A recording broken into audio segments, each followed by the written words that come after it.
সিরাজগঞ্জ মেডিকেলে সকল দুর্নীতির হোতা পরিচালক ডাক্তার নুরুজ্জামান। চিকিৎসকদের দিয়ে করাচ্ছেন জাল মেডিকেল সনদের ব্যবসা। ইতোমধ্যে জাল সনদ ইস্যুতে আটক হয়েছেন এক চিকিৎসক। ঘুষ নিয়ে সরকারি চিকিৎসকদের দিয়ে চালাচ্ছেন প্রাইভেট ক্লিনিক। হাসপাতাল এখন দালাল ও চোরদের আখড়া, অথচ জরিমানা করা হচ্ছে অসহায় কর্মচারীদের। বাড়ছে ক্ষোভ। বিস্তারিত দেখুন সিরাজগঞ্জ থেকে নূরনবী হোসেন পলাশের পাঠানো ৩ পর্বের ধারাবাহিক অনুসন্ধানী প্রতিবেদনের প্রথম পর্বে। যেই ডাক্তারকে মানুষ জীবন মরণের ভরসা হিসেবে দেখে, যার হাতে তুলে দেয় নিজের প্রাণ, সেই ডাক্তারই যদি জাল সনদে চিকিৎসা পেশায় ঢুকে পড়েন, তাহলে সাধারণ মানুষ কতটা নিরাপদ? টাকার বিনিময়ে এমনই এক সুযোগ তৈরি করে দিচ্ছেন সিরাজগঞ্জ মেডিকেল কলেজ হাসপাতালের পরিচালক এটিএম নুরুজ্জামান।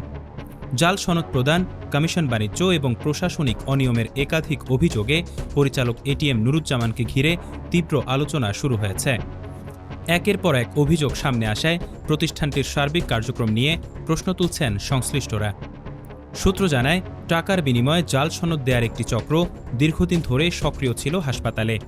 এ ঘটনায় জড়িত থাকার অভিযোগে এক চিকিৎসককে আটক করে আদালতে সোপর্দ করা হলে আদালত তাকে কারাগারে পাঠান।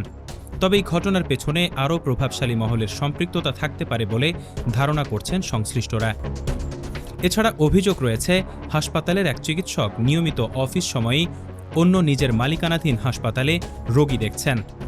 এর মাধ্যমে তিনি অতিরিক্ত আয় করছেন এবং সেই আয়ের একটি অংশ কমিশন হিসেবে পরিচালকদের কাছে পৌঁছাচ্ছে।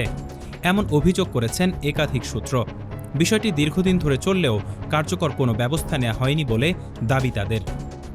আরও জানা গেছে, সম্প্রতি হাসপাতালে সংঘটিত একটি চুরির ঘটনার পর প্রকৃত দোষীদের শনাক্ত না করেই দায় চাপানো হয়েছে সাধারণ কর্মচারীদের উপর। ভুক্তভোগীদের অভিযোগ, চুরির ক্ষতিপূরণের নামে তাদের বেতন থেকে টাকা কেটে নেওয়া হয়েছে, যা নিয়ে কর্মচারীদের মধ্যে চরম অসন্তোষ বিরাজ করছে।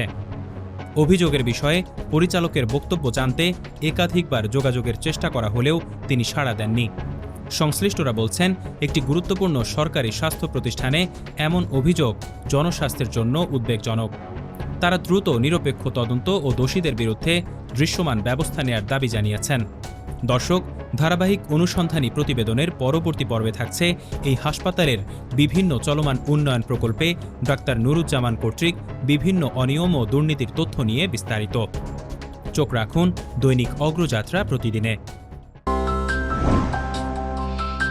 অগ্রযাত্রা প্রতিদিন, নির্ভীক প্রত্যয়ে উজ্জীবিত।